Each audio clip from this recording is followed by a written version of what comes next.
চলো, ratio proportion, রেশিওর মানে হচ্ছে অনুপাত। এর আরেকটা মানে কি? এর আরেকটা মানে হচ্ছে একটাই মানে, সেটা হচ্ছে কম্পেয়ার করা বা তুলনা করা।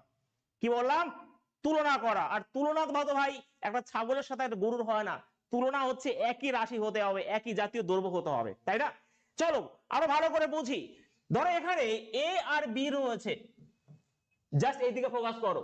ধরলাম এ আর বির কাছে যে, ধরো কেউ ছাগল আছে, ছাগল, যে ছাগলের অনুপাত 4:3 অনুপাতে ছাগল আছে, এটা হচ্ছে এই যে রেশিও, এটা হচ্ছে রেশিও। আমি প্রপোর্শনটা পরে যাব, যখন কোশ্চেন করো তখন পুরো বলে দেবো, ঠিক আছে? এখন রেশিওর কনসেপ্টটা বোঝো, অনুপাত জিনিসটা কি। এ আর বি এটা হচ্ছে কি ভাই, রেশিও, অনুপাতে রয়েছে। এবারে এ আর বির কাছে ছাগলের অনুপাত যত রয়েছে 4:3। এবার আমি যদি বলি তাদের কাছে মোট 490টা গরু আছে, তাহলে তুমি কি বলতে পারবে যে এর কাছে কতগুলো ছাগল আছে, বির কাছে কতগুলো ছাগল আছে? পারবে ভাই বলতে? একবার বলো, বলো কার কাছে। আমি বলেছি এ আর বির কাছে যেটা রয়েছে এটা ছাগল দিয়ে দিয়েছি, ছাগল, ছাগলের অনুপাত এত রয়েছে এবং তাদের কাছে মোট গরু আছে এতগুলো। বলো তো আমাকে কার কাছে কতগুলো ছাগল আছে? তুমি কি এখান থেকে বের করতে পারবে? ইয়েস অর নো, পারবে বের করতে? কারণ কারণ বললাম রেশিও মানেই তুলনা করার। তুলনা বলতে কি? তুলনা বলতে একই জাতীয় জিনিস হতে হবে। তো তাহলে তুমি কখনোই এর সাথে এর কম্পেয়ার করতে পারবে না, কখনোই পারবে না। যদি বলতাম যে এটাও ছাগল, তাহলে বলতে পারতে স্যার এই যে আপনি যে বললেন 4 আর 3 7, এই 7 ইউনিট এটার সমান সমানই ভাই 490, ইয়েস অর নো? তাহলে এক সমান সমান কত হয়ে গেল? 70। একদমই হ্যাঁ স্যার। 7 ইউনিট যে 490 হয়, এক সমান সমান কত? 490/7। ভাই যারা অঙ্ক পারো না জাস্ট ক্লাসটা করো, এমনি পেরে যাবে। স্বপ্নে অঙ্ক করবে, স্বপ্নে। তো এটা কাটাকাটি করে 70 হলো। তাহলে আমি বলতেই পারি স্যার এর কাছে 280টা ছাগল আছে, আর এর কাছে কত? 210টা কি রয়েছে? ছাগল রয়েছে। কারণ কি? আমি কম্পেয়ার করলাম, কম্পেয়ার, ছাগলের অনুপাতের সাথে কম্পেয়ার করলাম মোট ছাগলকে। বোঝা গেছে? এই জিনিসটা খালি ধরো, আর কিছু ধরতে হবে না। বোঝা গেছে? Yes or no? প্রত্যেকে বলো একবার, প্রত্যেকে ইয়েস অর নো। যেটুকু বলবো সেটুকু মনে রাখো। বোঝা গেছে? বুঝতে পেরেছো একবার? ভাই প্রায় 650 জন দেখছো, কেবল 350 জন লাইক করেছো, কেন এত কিপটামো কেন করছো তোমরা? ইয়েস অর নো প্রত্যেকে? বোঝা গেছে? বুঝতে পেরেছো? ইয়েস অর নো প্রত্যেকে? চলো আরো একটু ভালো করে বুঝি। ধরো এখানে এ, বি আর সি তিনজন কাজ করেছে। কাজের যে টাকার অনুপাত, তাদের স্যালারি টাকার যে অনুপাত 2:3:1 অনুপাতে তার টাকা ভাগ করেছে, এবং মোট টাকা ধরলাম 6,000 টাকা। 6,000 টাকা। তাহলে যদি বলি যে বি আর সির মধ্যে টাকার অনুপাত, টাকার বি আর সির যত টাকা পেয়েছে তাদের মধ্যে ডিফারেন্স কত, পার্থক্য কত? আমি প্রশ্ন আবার বলি যে এ, বি এবং সি এই অনুপাতে টাকা পেয়েছে এবং মোট টাকা 6,000 টাকা, তাহলে বি আর সির মধ্যে টাকার পার্থক্য কত, কে বলতে পারবে? একবার বলো তো ভাই। আমরা অঙ্ক শিখবো পুরো একদম গ্রাউন্ড থেকে, ছোবো সেই আকাশ, বারবার বলেছি, ঠিক আছে? একটু একটু ধৈর্য রাখতে হবে। বলো, বলো উত্তর কি হবে তাড়াতাড়ি।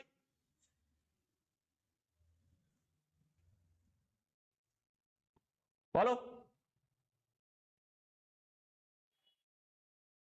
তাহলে পরিষ্কার কম্পেয়ার করতে পারছি। আমি কম্পেয়ার, বারবার একটা কথাই মনে রাখবে যে এটা স্যালারি রেশিও, এটা স্যালারি, তাহলে অবশ্যই কম্পেয়ার হবে। তাহলে 2 থেকে 5 একে 6, এই 6 কেই বলা হয় 6,000। তাহলে 1 সমান সমান 1,000, আমি সবসময় 1 ইউনিট বের করব। 1 সমান সমান 1,000।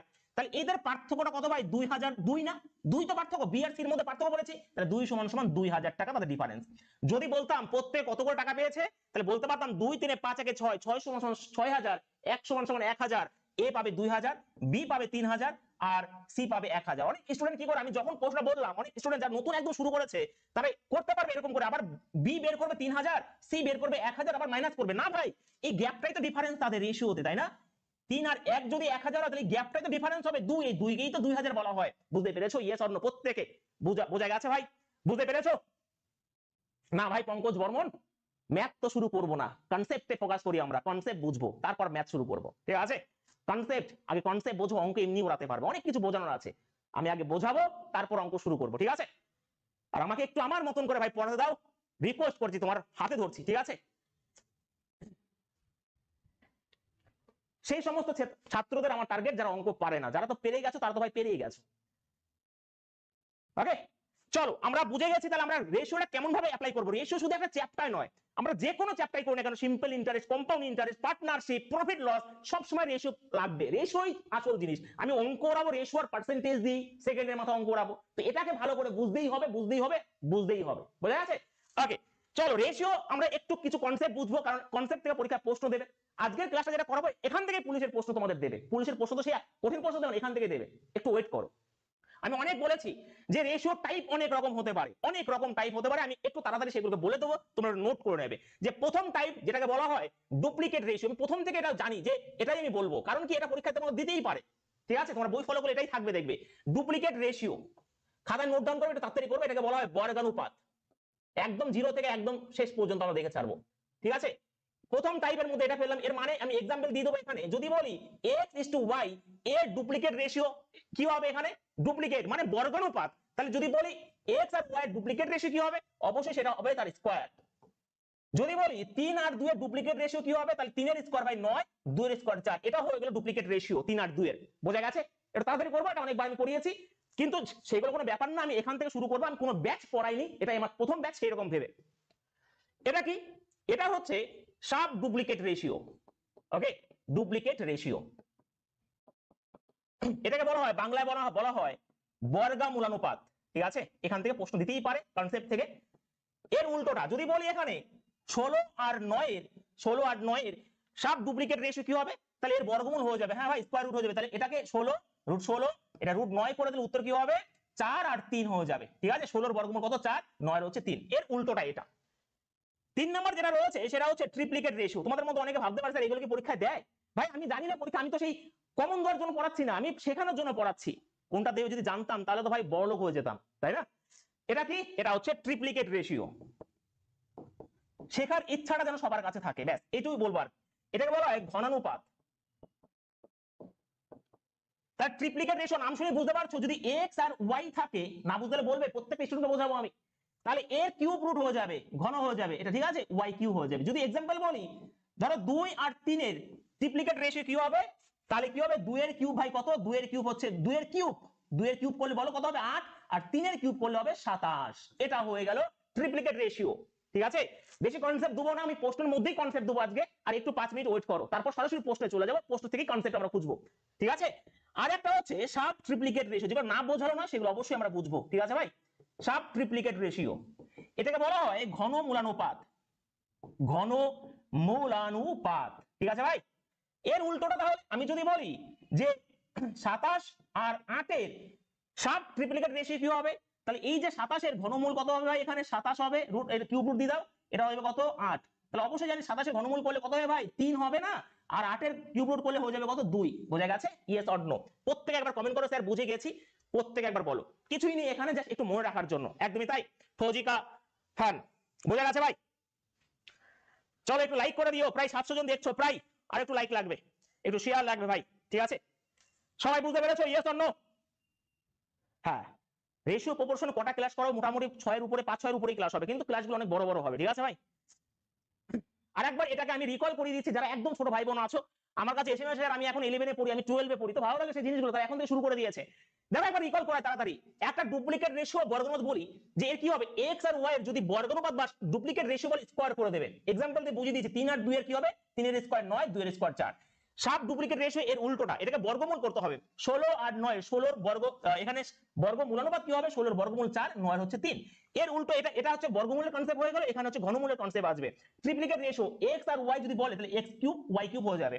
মানে যে কোনো রাশি, ধরো 2 আর 3 থাকলে 2 এর কিউব 8, 3 এর কিউব 27। এর উল্টো এটা হবে সাব ট্রিপ্লিকেট রেশিও, ঘনমূলানুপাত। দেখো বলে কি 27 আর 8 এর ঘনমূলানুপাত কি হবে? তাহলে 27 এর কিউব রুট মানে ঘনমূল কত ভাই? 3, আর 8 এর কত? 2। বোঝা গেছে? Yes or no? ঠিক আছে ভাই, চলো নেক্সট কনসেপ্ট। আর 2-3 খানা কনসেপ্ট দেবো, তাহলে সরাসরি প্রশ্নে চলে যাবো, সেখানেই কনসেপ্ট বুঝবো আমরা। ঠিক আছে ভাই, ওকে। তবে যারা নতুন রয়েছে তারাও মানে যারা পুরনো আছে তারাও আজকে অনেক কিছু শিখবে। আর একটা হচ্ছে কম্পাউন্ড রেশিও। কম্পাউন্ড বা এটাকে মিক্সড রেশিও বলা হয়ে থাকে, আমি বাংলায় লিখে দেবো, ডোন্ট ওয়ারি ভাই। মিক্সড রেশিও, এটাকে বলা হয় যৌগিক বা মিশ্র অনুপাত যত সম্ভব। ঠিক আছে, মিশ্র অনুপাত বলা হয় এটাকে। এটা একটা, আরেকটা আছে সেটা পরে বলছি। ধরো এখানে আমি যদি বলি a:b একটা অনুপাত, আর একটা রয়েছে c আর d একটা অনুপাত, তাহলে এর যে কম্পাউন্ড বা মিক্সড রেশিও কি হবে? দেখো আমরা এটার সাথে এটা গুণ করবো, ঠিক আছে? তাহলে এসি একটা হয়ে গেল, আর বিডি নামের মধ্যে লুকিয়ে আছে মিক্সড, তো মিক্সড করতে হবে, তো বি আর ডি। এক্সাম্পল দিই একটা, যদি বলি 2 আর 3 একটা রেশিও, আর যদি বলি 5 আর 6 একটা রেশিও, তাহলে এর মিক্সড অনুপাত কি হবে, মানে সরি কম্পাউন্ড রেশিও বা তোমার মিশ্র অনুপাত কি হবে? বলো উত্তর, বলো তাড়াতাড়ি বলো উত্তর কি হবে। তাহলে 2 এর সাথে 5 গুণ করলে কত হবে ভাই? 10 হবে একটা, আর 3 এর সাথে 6 গুণ করলে কত হয় ভাই? 18 একটা। কিন্তু মনে রাখবে অনুপাত মানেই হচ্ছে ফ্র্যাকশন, ভগ্নাংশ। অনুপাতকে কখনোই এরকম ভাবে লেখা হয় না, অনুপাতকে সবসময় সিম্পল রেশিওতে বা সরল অনুপাতে লেখা হয়। তাহলে কাটাকাটি করতে হবে, 2 দিয়ে কাটো 5, 2 দিয়ে কাটো 9, তাহলে এটা অ্যাকচুয়ালি রেশিও 5:9, বোঝা গেছে? অনুপাতকে সবসময় সরল অনুপাতে লেখা হয়, মানে শেষ পর্যন্ত যতটা কাটাকাটি হবে সেটা 5 আর 9, এটা হয়ে গেল আমার সিম্পল রেশিও। কি হয়ে গেল? আমার মিক্স অনুপাত হয়ে গেল, ঠিক আছে ভাই? বোঝা গেছে? এই দেখো 10 আর 18 নয়, আমি বারবার বলছি অনুপাত সবসময় সিম্পল রেশিওতে লেখা হয়, সরল অনুপাতে, তো এটা হবে অনুপাত। বোঝা গেছে? ইয়ে জানো এটা হবে অনুপাত, ভালো করে বুঝবে, কনসেপ্টকে প্রকাশ করো, কনসেপ্ট মুখস্থ নয়, ঠিক আছে? তো এটা, তাহলে আমরা এখানে কম্পাউন্ড রেশিও বুঝলাম। দেখো এখানে যদি আরেকটাও দিত যে ই আর এফ দিত, তাহলে আমরা প্রথমে রাশির সাথে প্রথমেই গুণ করতাম, তো এ সি আর ই হয়ে যেত। আমি একটা এক্সাম্পল দেবো তাড়াতাড়ি, 1:2, এখানে 3:2, এখানে যদি দিই 3:4, তাহলে কি হতো?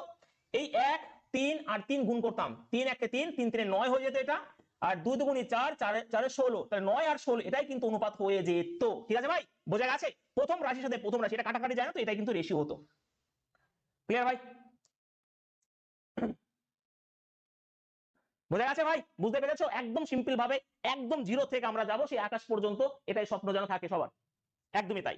আর একটা আছে, এখান থেকে কনসেপ্ট বোঝালাম, কিন্তু সিম্পল রেশিও, অনুপাত সবসময় সিম্পল রেশিওতে লেখা হয়ে থাকে। আর লাস্ট যেটা রয়েছে সেটা হচ্ছে কি ভাই? Reciprocal ratio. রেসিপ্রোকাল রেশিও, ঠিক আছে? এটাকে বলা হয়, আরেকটা ইংলিশ বলা হয়, এটাকে বলে ইনভার্স রেশিও বলা হয়ে থাকে। ওকে, ইনভার্স রেশিও, বাংলায় বলা হয় ব্যস্ত অনুপাত। ওকে, ব্যস্ত অনুপাত।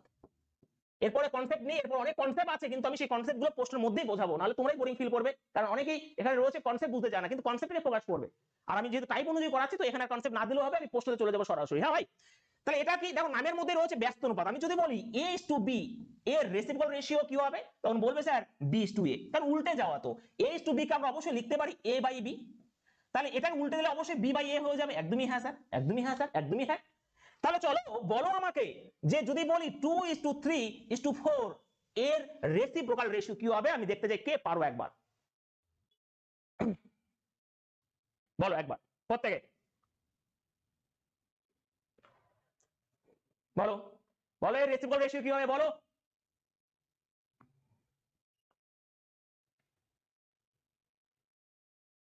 বলো তাড়াতাড়ি।